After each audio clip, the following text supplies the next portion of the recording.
আব্দুল্লাহ বিন যায়েদ বিন আব্দে রাব্বিহি সাহাবী খেজুরের বাগানে কাজ করতেছেন। কে যেন মদিনার পথ দিয়ে বলে যায়, রাসূল নাই, চলে গেছে। সরওয়ারে দু আলম নবী ওফাত হয়ে গেছে রে। খবরটা শোনার সাথে সাথে আব্দুল্লাহ বিন যায়েদ বিন আব্দে রাব্বি খেজুরের বাগানে আল্লাহ পাককে ডেকে বলে, ওগো আল্লাহ, আমার এই চোখ দুইটা, যে চোখ দিয়া পৃথিবীর সবচেয়ে দামি নিয়ামত মুহাম্মাদুর রাসূলুল্লাহ সাল্লাল্লাহু আলাইহি ওয়াসাল্লামকে আমি দেখি, ওগো আল্লাহ, এই চোখ দিয়া যেহেতু আমার সরকার, আমার সরদার মুহাম্মাদুর রাসূলুল্লাহ সাল্লাল্লাহু আলাইহি ওয়াসাল্লামকে দেখা যাবে না, ওগো আল্লাহ, এই চোখ আমি তোমার কাছে আর চাই না, এটা লয়ে যাও গা। যে চোখ দিয়া রাসূল দেখা যাবে না, এই চোখ দিয়া দুনিয়ার আর কোনো নাজ নিয়ামত দেখতে চাই না। এবং দোয়াটা এমন দোয়ায়ে মুস্তাজাব, এমন ভাবে উনি দোয়া করেছেন, এক দিক দিয়া দোয়া শেষ হইছে, আর এক দিক দিয়া আল্লাহ তাআলা ওনার চক্ষু দুইটাকে অন্ধ করে দৃষ্টিশক্তি নিয়ে গেছে। রাসূলকে দেখাও তো এত ইমানি এক কাম। কাব ইবনে মালিক বলেন, রাসূল আমারে নাই দেখলো, আমি তো নবীরে দেখতে পারি, তাই যাই মসজিদে। 40 দিন হয়ে গেল। 40 দিন পরে আল্লাহর রাসূল আমাকে ডাকলেন। ভাবলাম কোনো সুখবর হবে নি, কিন্তু কাছে যাওয়ার পরে আল্লাহর রাসূল বলে, কাব ইবনে মালিক শোনো, এতদিন পর্যন্ত তোমার বিবি 40 দিন তোমার সাথে কথা বলেছে, আজ থেকে বিধান আরো কঠিন হয়ে গেল। নিজের বিবিকে তাড়াতাড়ি বাবার বাড়ি পাঠায় দাও, একা থাকবা। কাব ইবনে মালিক বলে, এতদিন পর্যন্ত দুঃখের কথা বলার মতো একজন ঘরে ঘরণী আমার ছিল, কিন্তু আজকে সেও নাই। শুধু আল্লাহর রাসূলকে এটা আমি জিজ্ঞাসা করলাম, ওগো আল্লাহর নবী, এমনি বাবার বাড়ি পাঠায় দিব নাকি তালাক দিতে হইব? সরকার বললেন, তালাক দিতে হবে না, এমনি পাঠায় দাও। হযরত কাব ইবনে মালিক বলে, বউটাও ঘর থেকে চলে গেল, এবার আমি একলা ঘর। কাব ইবনে মালিক বলে, আমার টেনশন হলো, এখন যদি আমার মৃত্যু হয়ে যায়, আমার মরণের খবর বলার জন্য, শোনার জন্য একটা মানুষ মদিনায় নাই। আমি এখন মরে গেলে কেউ আমার জানাজার নামাজও পড়তে আসবে না। আমি এখন যদি মরে যাই অবস্থায়, তাহলে আমার কবরের উপরে মাটি দেওয়ার মতো কোনো মানুষ থাকবে না। কাব ইবনে মালিক বলেন, এর চাইতে ভয়ঙ্কর বিষয় হলো, আমি না মইরা আমার এই বয়কাট হালতে যদি রাসূল মইরা যায়, আল্লাহর রাসূল যদি ইন্তেকাল করে, তাহলে ওহীর দরজা বন্ধ হয়ে যাবে। রাসূল যদি আমার এই বয়কাট হালতে ইন্তেকাল করে, আল্লাহর কাছ থেকে আল্লাহ কি আমারে মাফ করলো কি করলো না, এই খবরটা আসমান থেকে আসার দরজা বন্ধ হয়ে যাবে। শুধুই মাত্র আমার হায়াত না, কিয়ামত পর্যন্ত বরজখের ভেতরেও কেউ আমার সাথে কথা বলবে না। কিয়ামত পর্যন্ত, বিচারের আগ পর্যন্ত পৃথিবীর কেউ অথবা বরজখের কেউ আমার দিকে তাকাবে না। আকলমন্দু সে ক্যা পুছু कि मेरी इब्तिदा क्या है,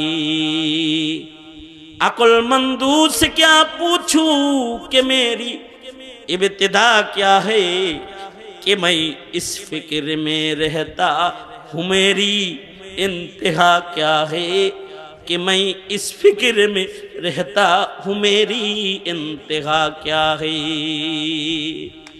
আমার শেষ বিদায় কি হবে, এটা হলো আমার ভাবনা হওয়া চাই, যে আমার শেষ বিদায়টা কি ভালো হবে না মন্দ হবে।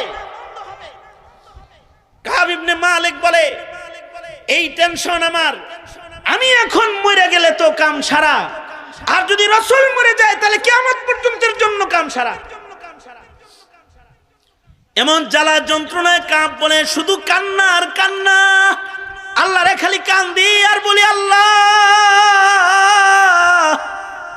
আমারে তুমি মাফ করে দাও। বান্দায় অপরাধ করে যদি আল্লাহর কাছে মাফ চায়, আল্লাহ খুশি হয়ে যায়, কারণ আল্লাহ তাআলা হুয়াল আজিজুল গফুর। আল্লাহ তাআলা বান্দা মাপ চাইলে খুশি হইয়া যায়।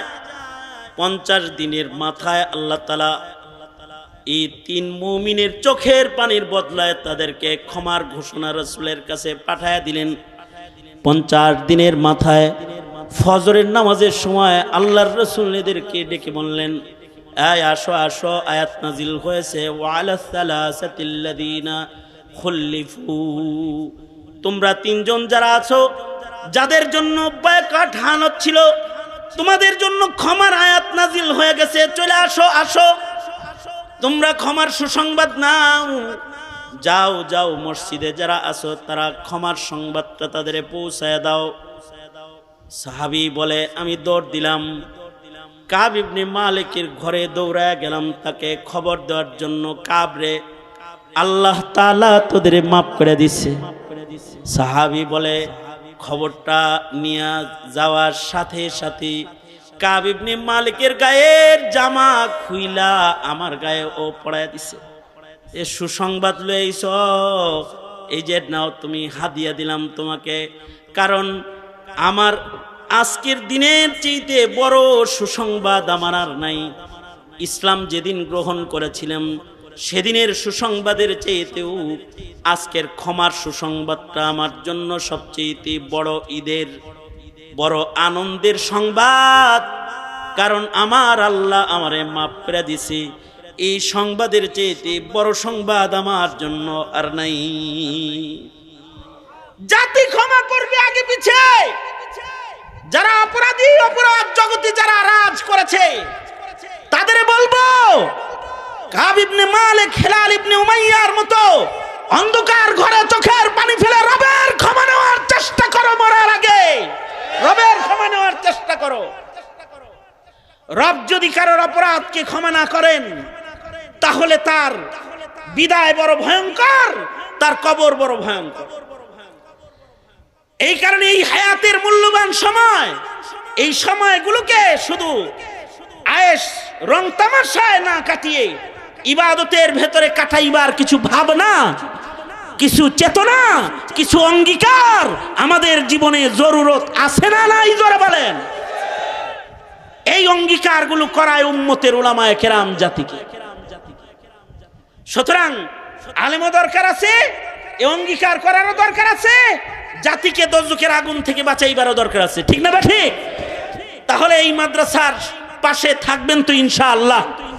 ইনশাআল্লাহ থাকবেন তো ইনশাআল্লাহ? দুনিয়ার সবচেয়ে দামি জায়গা হলো দামি মসজিদ, যেখানে এই জায়গাটা দুনিয়ার সবচেয়ে দামি জায়গা। দামি জায়গা মক্কাতুল মুকাররমা, জায়গার ভেতরে সবচেয়ে দামি জায়গা মক্কাতুল মুকাররমা। মক্কাতুল মুকাররমাতে পৃথিবীর শ্রেষ্ঠ ইবাদতের ঘর আছে, যেই ঘরটা বানানোই হয়েছে ইবাদতের জন্য। গোটা দুনিয়ার মানব গোষ্ঠীর জন্য ওই ঘর বানানো হয়েছে, ওখানে মসজিদ। আর মক্কাতুল মুকাররমার এই জায়গাটায় মসজিদে হারামে বাইতুল্লাহর ছাদের উপরে সেকেন্ডে সেকেন্ডে, মুহূর্তে মুহূর্তে 120টা করে রহমত নাজিল হয়। আল্লাহর রাসূল বলেছেন, এই রহমতগুলো ভাগ করে ইকো বন্ধ করে দে, এই রহমতগুলো ভাগ করে আল্লাহ তাআলা 60টা রহমত যারা এই বাইতুল্লাহকে তওয়াফ করে তাদেরকে দান করে। 60 লিত তাইফিন, 40 লিল মুসাল্লিন, 120 রহমতের 40টা রহমত যারা নামাজ পড়ে কাবার দিকে ফিরে তাদের দান করে। কাবার সামনে করে যারা দাঁড়ায় যায়, সারা দুনিয়াতে যত মানুষ কাবার দিকে ফিরে দাঁড়ায়, এরা সবাই ওই রহমত পায়। আর যারা বাইতুল্লাহ তাকায়া দেখে, কাবা তাকায়া দেখে, যারা 20 লিন নাযিরিন, যারা বাইতুল্লাহ চেয়ে দেখে তাদেরকেও 20টা রহমত দান করা হয়। কাবা ঘর বাইতুল্লাহ, কারণ ওখানে আল্লাহ পাওয়ার লেগে যায়। নিসবতের কারণে বস্তুর মূল্য হয়, অর্থাৎ কোনো জিনিসের দাম যদি বাড়াইতে হয় তাহলে দামি আমল দামি জিনিসের কারণে কম দামি জিনিসের মূল্যও বেড়ে যায়। এরকম মসজিদুল হারামের পরে সবচেয়ে দামি জায়গা হলো মদিনাতুল মুনাওয়ারা। সবচেয়ে দামি মক্কাতুল মুকাররমা কেমন দামি? মক্কাতুল মুকাররমা মসজিদুল হারামে কেউ যদি কোনো ইবাদত করে তো তাকে লক্ষ গুণ সওয়াব আমলনামায় দান করা হয়। অর্থাৎ 1 রাকাত নামাজ পড়লে সওয়াব হইল লক্ষ রাকাত। সুবহানাল্লাহ। আগামীকালকে বললেন কত রাকাত? 1 লক্ষ রাকাতের সওয়াব। কতটুকুন জায়গায় পড়লে 1 লাখ রাকাতের সওয়াব? শুধু মসজিদে হারামে না, না, টোটাল হুদুদে হারামের ভেতরে যত বাড়ি ঘর আছে সব জায়গার নামাজের মূল্য বেশি। কারণ মহিলারা মসজিদে নামাজ পড়লে ফজিলত বেশি না ঘরে নামাজ পড়লে ফজিলত বেশি? অর্থাৎ কোন মহিলা হজ্জে বাইতুল্লাহতে গেছে, হুদুদে হারামের যে কোনো জায়গায় তার থাকার হোটেল বা বাড়ি একেবারে হুদুদের কাছাকাছি বাড়িতে থাকে, শুধু তওয়াফ করতে আসে। পুরুষ যে আছে সে মসজিদুল হারামে বসে বসে যেমন সওয়াব কামাই করে রাকাতে রাকাতে, হুদুদে হারামের ঘরে বসে বসে মহিলা রাকাতে রাকাতে লক্ষ রাকাতের সওয়াব আমলনামায় তার জমা হইতে থাকে। তার আমলনামায় সওয়াব জমা। জায়গাটার এত দাম, মাটিটার এত দাম যে এই জায়গার হুদুদ সীমানা নির্ধারণ করেছেন আল্লাহর রাসূল। এটা হুদুদে হারাম, এটা হুদুদে হারাম। এই দক্ষিণ দিক থেকে এটা হুদুদে হারাম, এর ভেতরে কোনো বেঈমান প্রবেশ করতে পারবে না। যার মুখে কালিমা নাই তার এই জমিনের উপরে পা রাখার অধিকার নেই। এই কারণে হুদুদে হারামের গেটে গেটে সাইনবোর্ড দেওয়া আছে যে সাবধান, কালেমাওয়ালা ছাড়া কেউ কিন্তু এই এরিয়ার ভিতরে ঢুকবে না। এটা মক্কাতুল মুকাররমা, এটা বালাদে আমিন, ওয়াহাদাল বালাদিল আমিন। এটা নিরাপদ নগরী মক্কাতুল মুকাররমা। এটায় কোনো বেঈমান এখানে প্রবেশ করবে না। এটা শুধুই মাত্র তাদের জন্য যাদের মুখে আছে লা ইলাহা ইল্লাল্লাহ, লা ইলাহা ইল্লাল্লাহ মুহাম্মাদুর রাসূলুল্লাহ। এই কালিমাওয়ালারা খালি ঢুকবা, কালিমা ছাড়া যারা তাদের এই শহরে ঢোকার অনুমতি নাই। এই এরিয়ার ভেতরে, সীমানার ভেতরে কোনো প্রাণীকেও মারা জায়েজ নাই, মশা মাছি মারা জায়েজ নাই। এত মূল্য এই টোটাল হারামের এরিয়াকে আল্লাহ তাআলা দান করেছেন। মদিনাতুল মুনাওয়ারা মক্কাতুল মুকাররমার পরেই সবচেয়ে বেশি দামি, সবচেয়ে বেশি দামি মদিনাতুল মুনাওয়ারা। মদিনাতুল মুনাওয়ারাতেও কেউ যদি নামাজ পড়ে, ফি রিওয়ায়াতিন 50,000 রাকাতের সওয়াব 1 রাকাত নামাজে তাকে দান করা হবে। 50,000 রাকাতের সওয়াব পাবে এরিয়ার ভিতরে ঢুকে ইবাদত করলে। মদিনার দাম এত বেশি কেন? এবার আমাদের আকাবিররা কথা কয়, মদিনার মাটিটার মূল্য আল্লাহর কাছে কেমন? মদিনার মাটি এমন দামি মাটি, মদিনাতুল মুনাওয়ারার মাটির তুলনা দুনিয়ার কোনো মাটির সাথে চলে না। কারণ ওটার ভেতরে আছে জান্নাতের মাটি।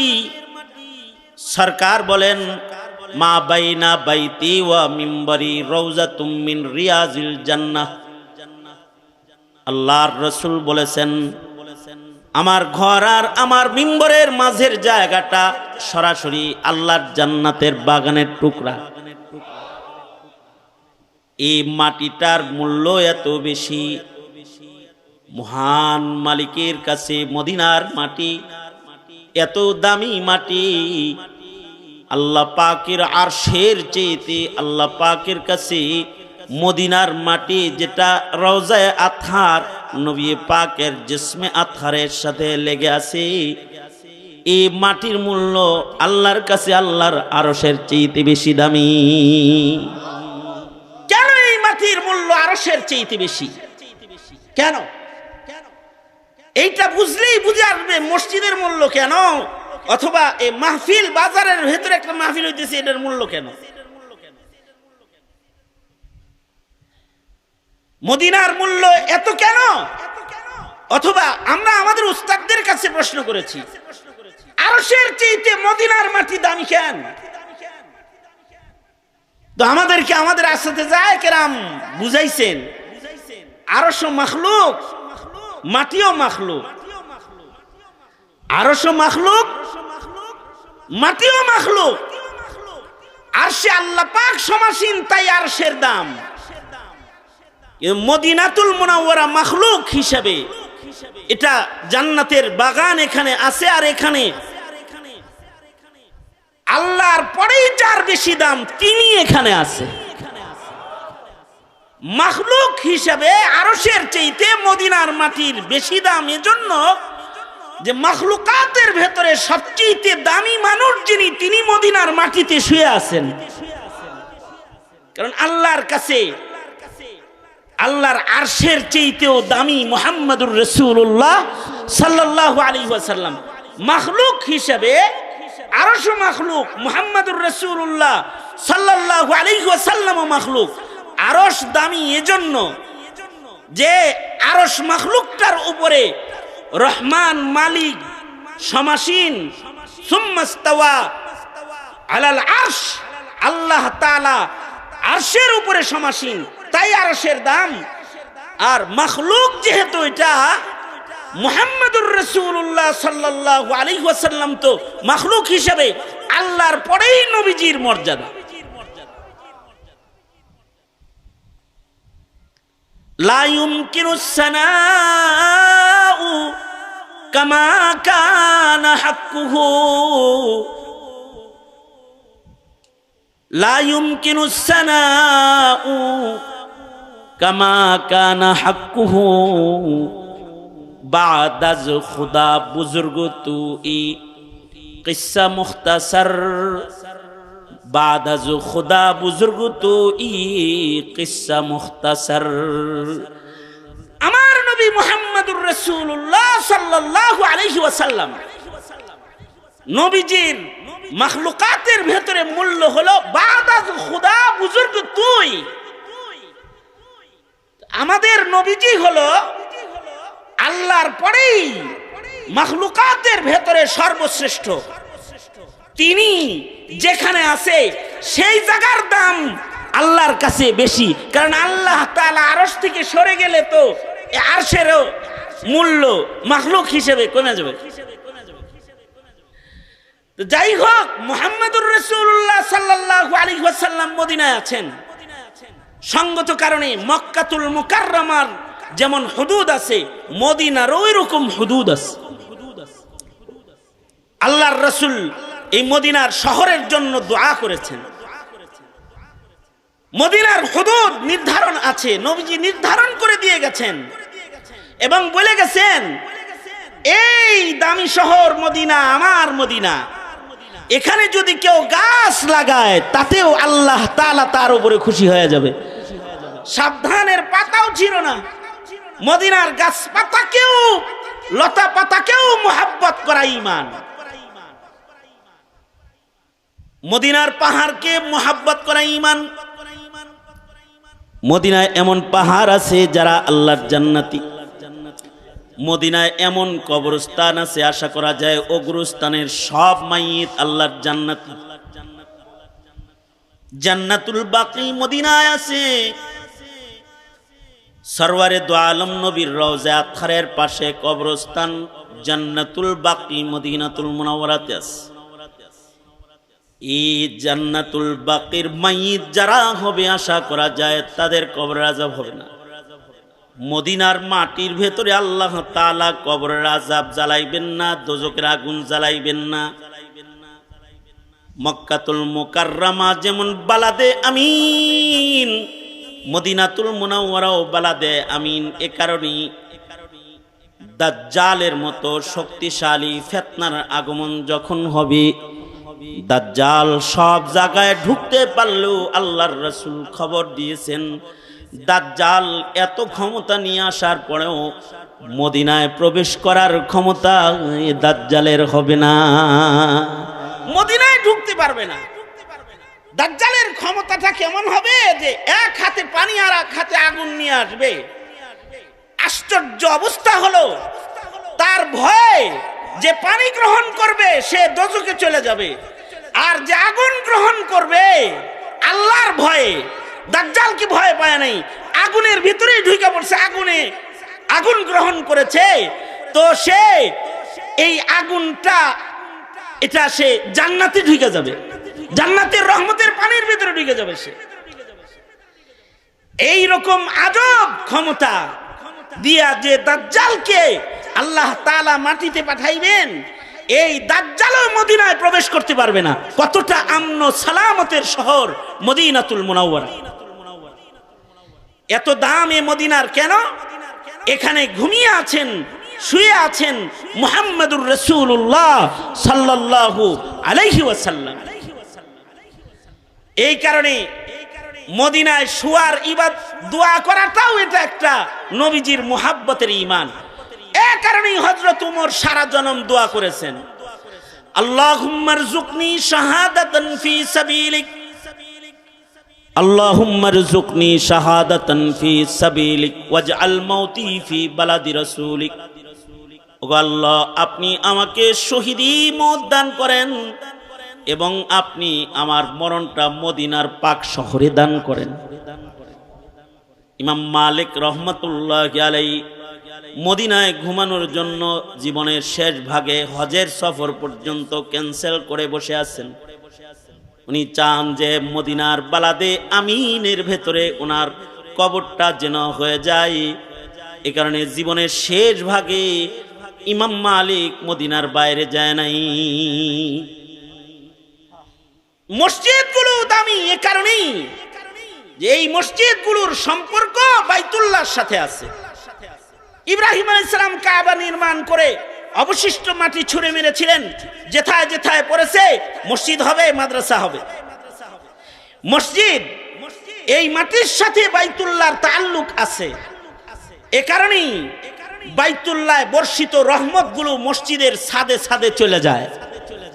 যারা মসজিদে ঢুকে রহমত তাদের মাথায় চলে যায়, ইমামের মাথায় যায়, ইমাম থেকে মুয়াজ্জিনের উপরে যায় নামাজের মাধ্যমে। মুয়াজ্জিনের ডান পাশে যে দাঁড়ায় সে রহমত পেয়ে যায়, বাম পাশে যে দাঁড়ায় তারপরে সে রহমত পেয়ে যায়। এই রহমতওয়ালা বান্দাগুলা যখন রহমত লয়ে জমিনে পাড়া দেয় তো আল্লাহ তাআলা জমিনের উপরে রহমত বর্ষণ করতে থাকে। মুহাদ্দিসিন বলেন, রাউজাতুম মিন রিয়াজিল জান্নার মাটির উপরেও 24 ঘন্টা রহমত বর্ষণ হয়।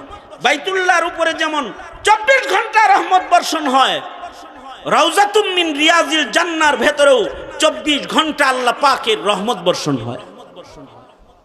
তো এই মসজিদগুলো দামি কারণ মসজিদের ভিতরের সামান ভালো, মাদ্রাসাগুলো দামি কারণ মদিনায় রাসূল আছেন আর মাদ্রাসায় নবীর রেখে যাওয়া আমানত আছে, কোরআন আছে, হাদিস আছে। এ কারণে মাদ্রাসাকে বলা হয় বাইতুর রাসূল, বাইতুন নবী। আর মসজিদগুলো হলো আল্লাহর ঘর, বাইতুল্লাহ আল্লাহর ঘর। মাদ্রাসা মসজিদ যেমন একটা নিসবতের কারণে দামি, বাজার যেমন দুনিয়া বেচা কেনার নিসবতের কারণে কম দামি। মানুষের ভেতরে কিছু মানুষ আছে তাদের হায়াত নামক মাখলুক পাত্রের ভেতরে নেক আমল বেশি। আরশ যেমন মাখলুক, মদিনার মাটি যেমন মাখলুক, মসজিদ যেমন মাখলুক, মাদ্রাসা যেমন মাখলুক, হায়াত এরকম একটা মাখলুক। খালাকাল মাউতা, মৃত্যু একটা মাখলুক, ওয়াল হায়াতা, হায়াত একটা মাখলুক। আল্লাযী খালাকাল মাউতা ওয়াল হায়াতা, তার মানে হলো হায়াত মাখলুক, হায়াত কে বানাইছে? মৌত মাখলুক, মৌত কে বানাইছে? আল্লাহ বানাইছে। এবং হায়াত নামক এই মাখলুক পাত্রে যার নেক আমল বেশি হবে সে দামি, তার হায়াতও বেশি দামি। মসজিদে যেমন নেক আমলের কারণে মসজিদের দাম, হায়াতের ভেতরে নেক আমল বেশি হলে এই হায়াতওয়ালা মানুষটার দাম। যদি মানুষটার জীবনে নেক আমল বেশি হয়, মানুষটার হায়াতটা দামি, এই মানুষটা হায়াতের নেক আমল বেশি কামাই করে হায়াত পাত্রের নেক আমল বেশি রাখছে, তো তাকে আল্লাহর রাসূল বলেছেন চালাকাল কাইয়িসু মান দানা নাফসাহু ওয়া আমিলা লিমা বাদাল মাউত। হায়াতের ভেতরে নেক আমল যার বেশি সে হলো নেককার। নেককারদের জন্য আল্লাহ তাআলা হায়াত থেকে বের হওয়ার মরণ দরজা মাখলুক যেটা পাঠায় দিবে এটা ভালো হবে। আর হায়াত যাদের কম দামি হয়ে যাবে, গুনাহ বেশি হয়ে যাবে, তাদের সামনে মৌত নামক দরজা পাঠায় দেবে যেটা এটা খারাপ হয়ে যাবে। মৃত্যু নামক আখিরাতের জগতে পদার্পণ করার যে দরজাটা আল্লাহ বানাইছেন, এই দরজা দুই রকম বানাইছেন। নেককার হায়াতওয়ালা মানুষদের জন্য মৃত্যুটা একরকম, আর বদকার মানুষদের জন্য মৃত্যুটা আরেক রকম। সঙ্গত কারণে মানুষকে আল্লাহ দিছে হায়াত যে, ও মানুষ তুমি কি নেক আমল বেশি করো নাকি গুনাহ বেশি করো, এটা কিন্তু আমি পরীক্ষা করব। পরীক্ষা কইরা এটা আমি নির্বাচন করব তুমি নেককার না বদকার হায়াতে। যদি নেককার হও মৃত্যু হবে একরকম, আলে ইবরাতু বিল খাওয়াতিম। হ্যাঁ, তবে ওয়াহুয়াল আজিজুল গফুর, আল্লাহ তাআলা আজিজ, আল্লাহ তাআলা গফুর। আল্লাহ তাআলা যারা হায়াত ভুলে ভালে গুনাহ কইরা নষ্ট কইরা ফেলাইছে তাদেরকে চান্স দিয়ে রাখছে। যদি হায়াতের শেষ ভাগেও কেউ বুঝালায় আমি তো হায়াতে 40 বছরে নামাজ পড়ি নাই রে, আমি তো 50 বছরে ইবাদত করি নাই রে, আমি তো কবরে যাওয়ার সময় আমার হয়ে গেল, বার্ধক্যের ছবলে আমি আক্রান্ত, কিন্তু আমি তো সুন্নত দিয়ে নিজের সাজাই নেই, তো এই রকম ভয় আর ভীতি যার ভেতরে আসবে আর মরণের আগে যে তওবা করবে, আল্লাহ পাকের শান হলো আল্লাহ আজিজ, আল্লাহ পাকের শান হলো আল্লাহ পাক গফুর। আল্লাহ তাআলা দয়া কইরা গফুর মালিক, ক্ষমা কইরা এই বান্দার জিন্দেগীর গুনাহ মাফ কইরা মৃত্যুটা তার সুন্দর হিসাবে হাজির করে দিবে যদি মরার আগে কেউ তওবা করে। মরার আগে তওবার সুযোগ সকলের হয় না, কৃতকর্ম সবার সুন্দর হয় না, আর তওবার সুযোগ আল্লাহ তাআলা সকলকে দেয় না। এই যেমন আপনারা এখানে আসছেন, এইখানে একটা দোয়া মাহফিল হবে অথবা মৌলবীরা কথা বলবে, এই এলান এই এলাকার বহু মানুষের কানে গেছে, সকলকে আল্লাহ এখানে তওবার জন্য আনে নাই, সবাইকে এখানে আল্লাহ তাআলা হাজির করেন নাই। কারণ এটা হুজুর দোয়া করেও আনতে পারবে না, আমার উস্তাদে দোয়া করেও আনতে পারবে না, এটা আল্লাহ কবুল করলে আইব। আপনারা খুশনসিব ওই কাফেলা যারা আওয়াজ শুনে মাহফিলে এসে পড়ছেন এই নিয়ত করে একটু তওবা হয়, একটু দোয়া হয়, যদি আমার গুনাহ মাফ হয়, যদি আমার পেছনের অপরাধগুলো আল্লাহ ক্ষমা করে দেয়। এই যে একটা ভাবনা আর চিন্তা, এইটা নিয়ে যারা এখানে আসছেন তাদের কপাল ভালো। হুজুরের চাচা আবু তালিবের জন্য হুজুর নিজে, নবী আলাইহিস সালাম নিজে দোয়া করছেন কাজ হয় নাই। কিন্তু সালমান ফার্সি মুলকে ফারেস থেকে হিজরত করে নিজেকে বিক্রি করে করে নবীর কাছে পেশ করছে।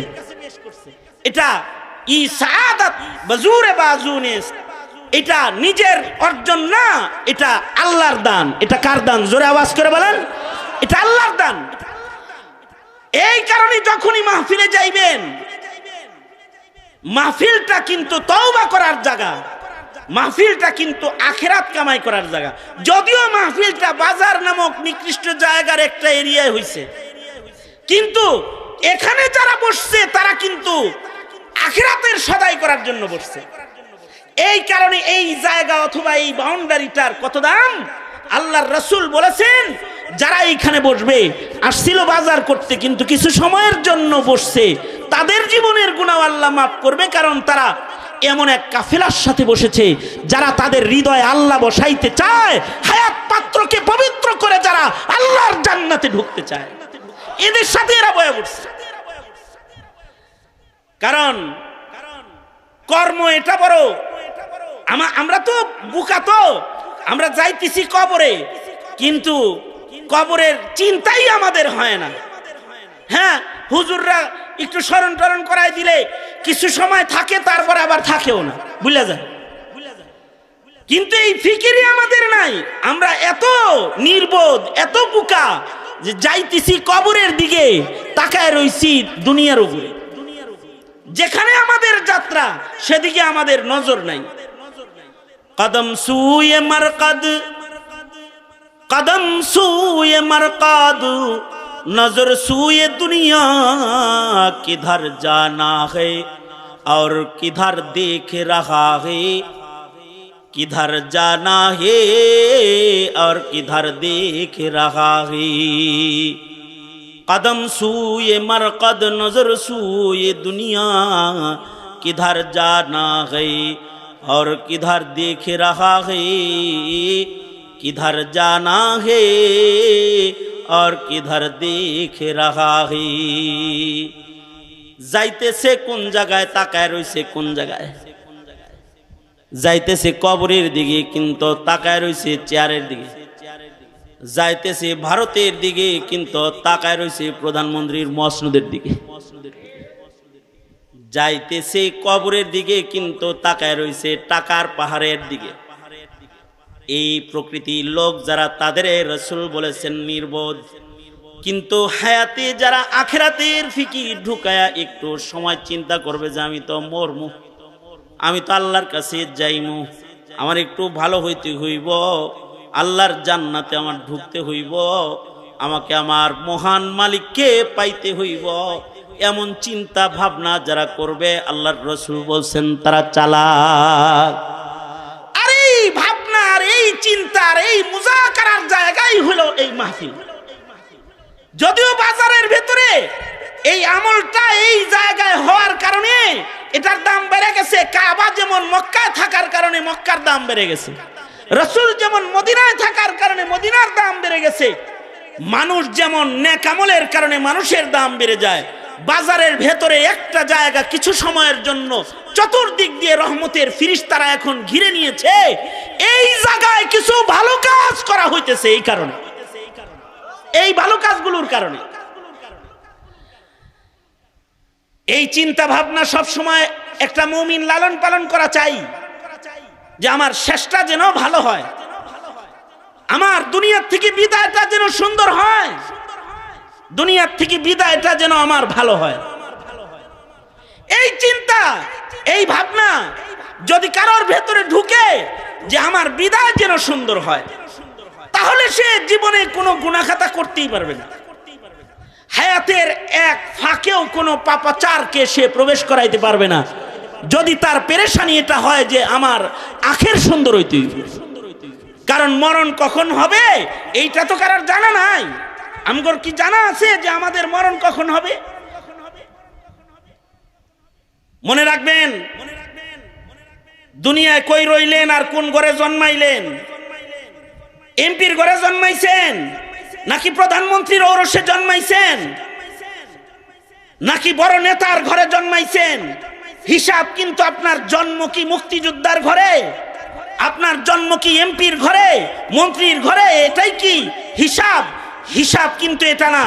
রাজবাড়িতে জন্ম, রাজ চেয়ারে জন্ম, নেতার ঘরে জন্ম, কোটিপতির ঘরে জন্ম, এইটার হিসাব না। হিসাব হলো মরণটা কেমন, এইটার হিসাব। মরণটা কেমন, এটার হিসাব হবে। এইটার দিকে খেয়াল করা হবে যে মরণটা কেমন।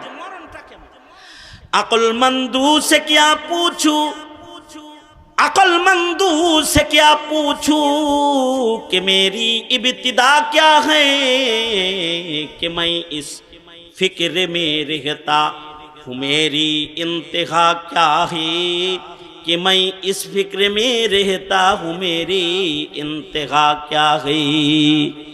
अकलमंदू से क्या पूछूं, अकलमंदू से क्या पूछूं कि मेरी इब्तिदा क्या है, कि मैं इस फिक्र में रहता हूँ मेरी इंतहा क्या है, कि मैं इस फिक्र में रहता हूँ मेरी इंतहा क्या है।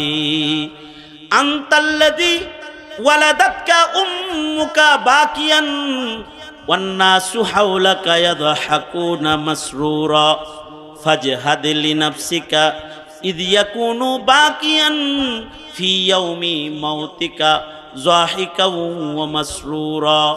যেদিন তুমি প্রথম এসেছিলে ভবে, কেঁদেছিলে তুমি একা, হেসেছিল সবে, এমন জীবন তুমি কররে গঠন, মরণে হাসিবে তুমি, কাঁদিবে ভুবন। কিছু কিছু মানুষ আছে, এরা যদি এখন মরে, এদের জানাজা পড়ার মানুষ তালাশ করে পাওয়া যাবে না, পাওয়া যাবে না। কারণ তাদের মরণে সবাই খুশি,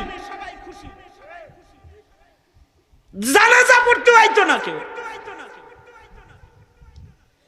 আখের আঞ্জাম যেন এমন ভয়ঙ্কর হয়ে না যায়, যার যার জায়গা থেকে সে তার আখের আঞ্জামকে সুন্দর করার মেহনত করো।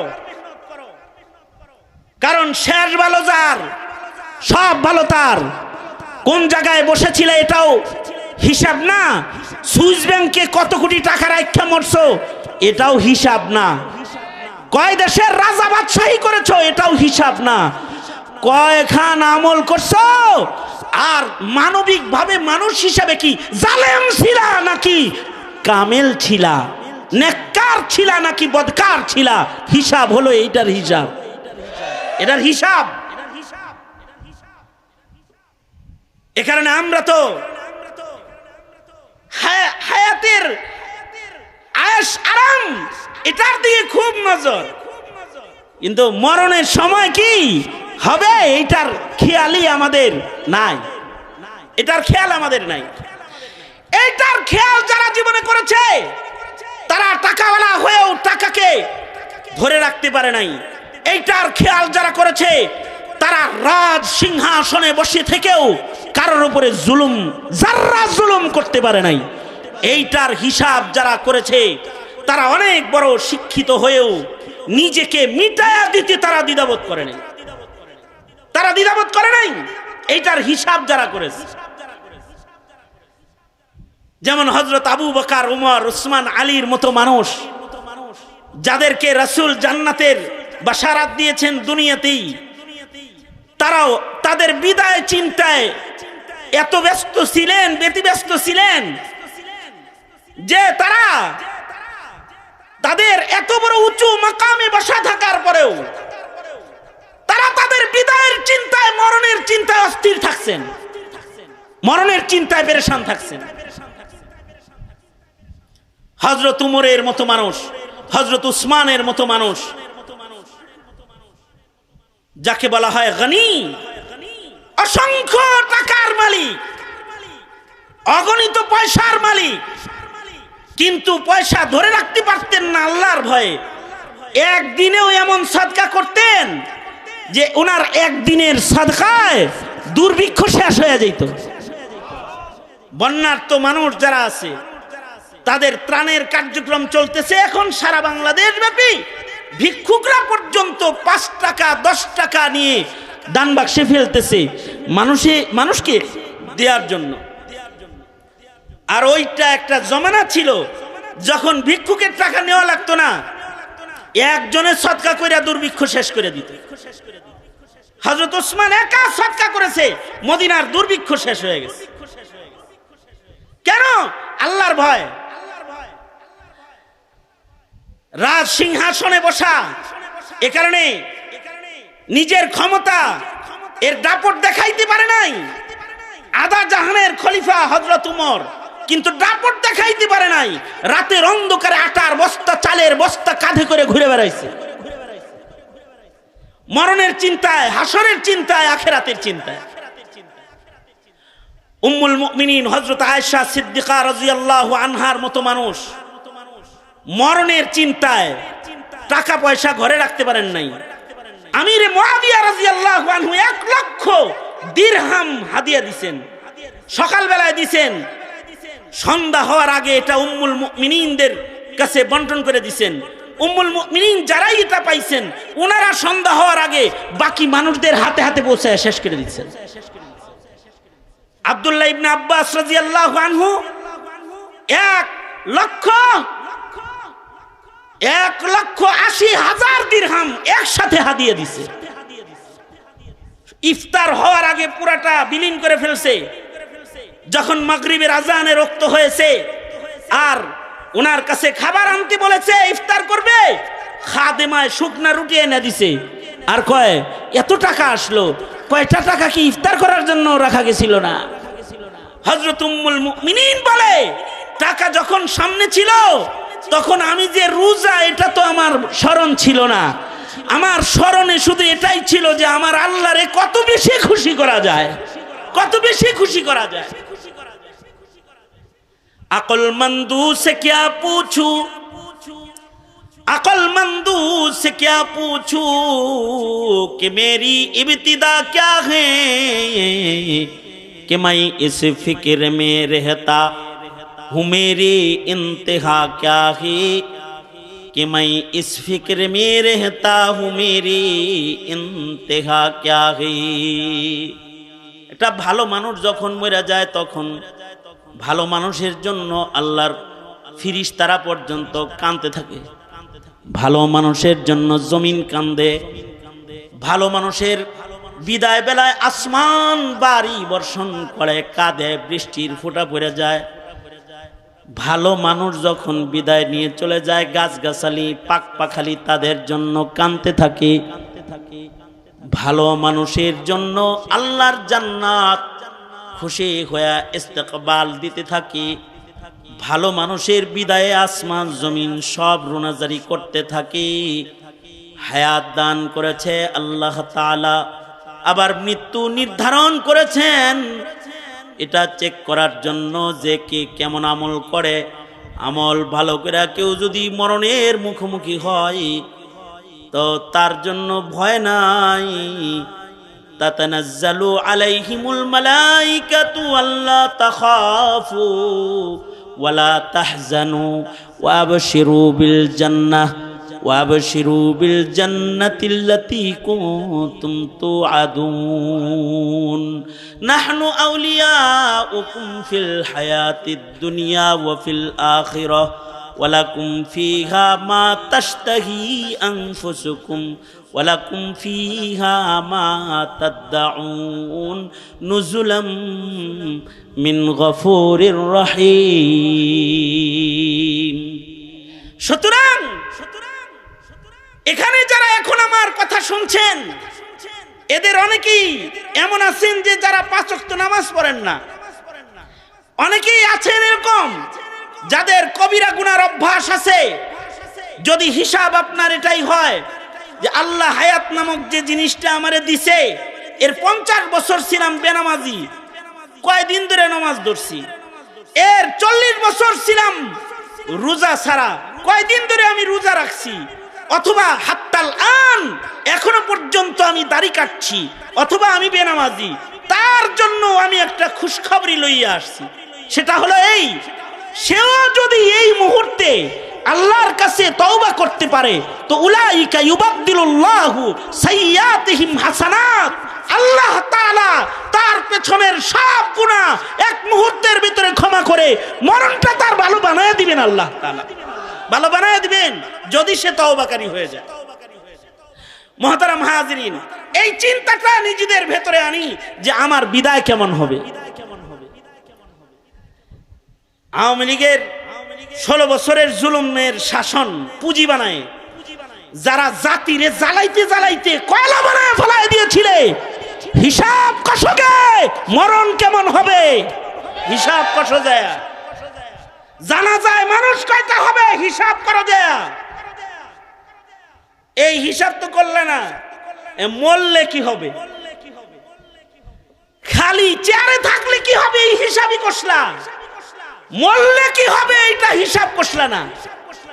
যদি মরলে কি হবে এই হিসাব না কষো তাহলে তোমার মতো বোকা এই রাজ্যে আর নাই।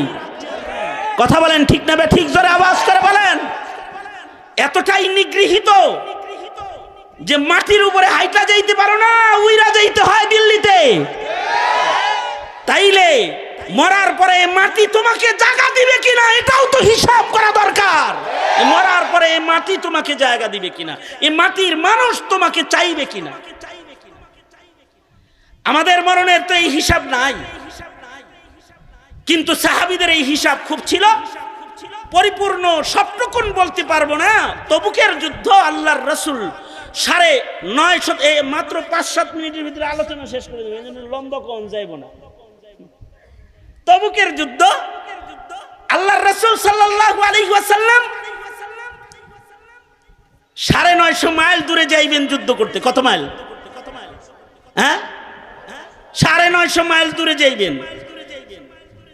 30,000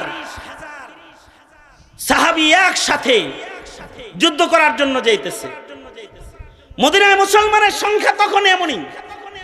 আল্লাহর রাসূলের নির্দেশ ছিল ফলের মৌসুম, কেউ ঘরে থাকতে পারবে না, সব যুদ্ধে যাইবা। অর্থাৎ তোমরা কি খেজুরকে মালরে বেশি মহব্বত করো নাকি আল্লাহরে বেশি মহব্বত করো? পরীক্ষা ছিল এটা। আল্লাহর রাসূল আহ্বান করলেন, 30,000 সাহাবী সবাই যুদ্ধে অংশগ্রহণ করার জন্য বের হয়ে গেল। আল্লাহর রাসূল সাল্লাল্লাহু আলাইহি ওয়াসাল্লাম সকলকে যেতে বললেন। মুনাফিকরা গেল না যে এত দূরে যাবো কেমনে, এত কষ্ট। মুনাফিকদের ভিড়ে 3 জন মুমিন ফেসে গেল, কাব ইবনে মালিক, হিলাল ইবনে উমাইয়া, মুরারা ইবনে রাবিয়া রাদিয়াল্লাহু আনহুম। এই 3 জন ফাইসে গেলেন। এই 3 জন চিন্তা করলেন নবীজি দল লয়ে যাইতেছে, যাইতে থাক, আমরা পরে যায় শামিল হব।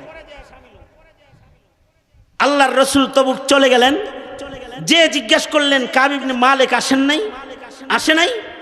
সাহাবীরা বলল দুনিয়ায় ধরছে, খেজুর বাগানে ধরছে, এ কারণে আসে নাই। আল্লাহর রাসূল সাল্লাল্লাহু আলাইহি ওয়াসাল্লাম যুদ্ধ শেষে মদিনায় প্রত্যাবর্তন করে ফেললেন। কাব হঠাৎ করে খবর পেল যে রাসূল আয়া পড়ছে। ওনার কিন্তু যাওয়ার নিয়ত ছিল, যাই যাই যাই যাই করে আর যায় না। আল্লাহর রাসূল ফেরত চলে এসেছেন, খবর পেয়ে গেলেন।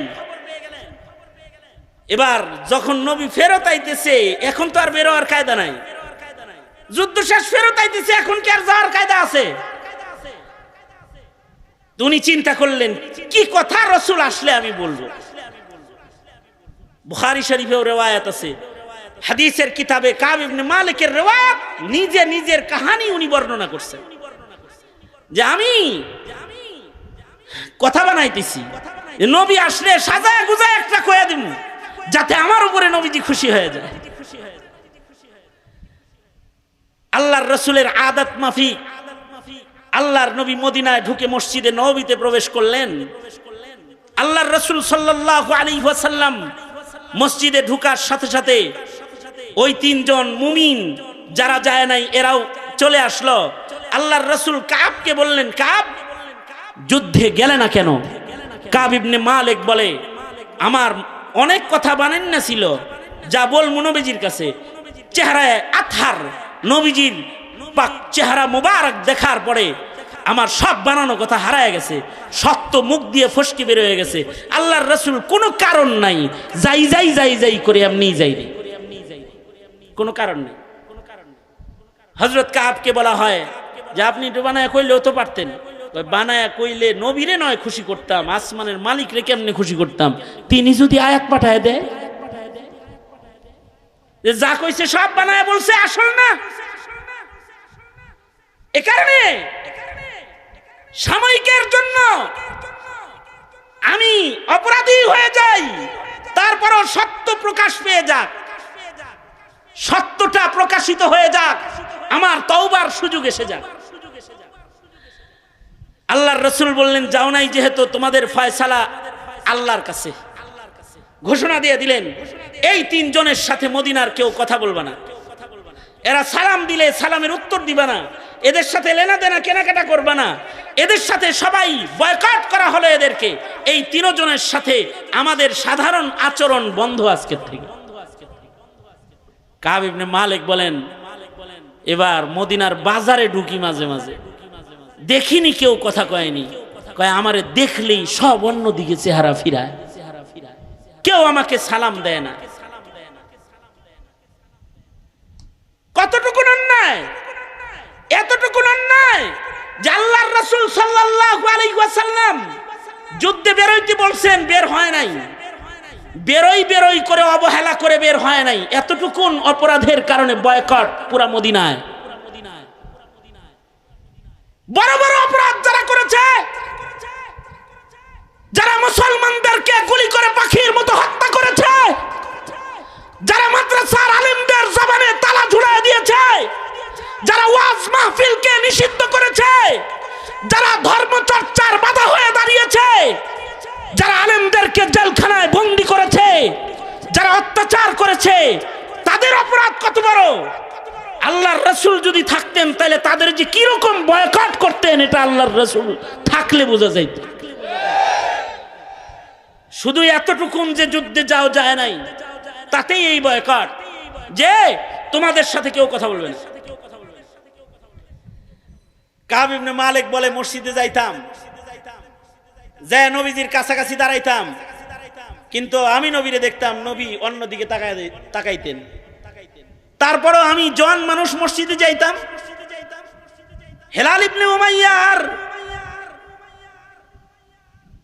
ওনারা দুইজন যারা ছিল, ওনারা শরমে মসজিদে আইতো না, বুড়া মানুষ, এরা দুইজন ঘরেই নামাজ পড়তো। মুরারা ইবনে রবি, হেলাল ইবনে উমাইয়া, ওনারা আইতোই না মসজিদে, শরমে, কেউ কথা কয় না। বুড়া মানুষ শরমে আসে না, খালি ঘরে কান্দে। কিন্তু আমি নওজোয়ান মানুষ, আমি আসতাম, এসে নবীজির কাছাকাছি বসতাম। যদি রাসূল দেখে আমারে, আর যদি আমার সাথে কথা কয়, রাসূল আমারে নাই দেখলো, আমি তো রাসূলকে দেখলাম, আমি তো রাসূলকে দেখলাম, আমি তো নবীকে দেখলাম। এটা যেমন একটা ঈমান। আমি তো আলেমকে দেখলাম, এটাও একটা ঈমান। নবীকে দেখতে পারার চাহিদা সাহাবীদের এত বেশি যে এক নজর দেখতো। নবীরে দেখতে পারবে না, এই বেদনায় আল্লাহরে কয়, আল্লাহ চোখ লাগবে না।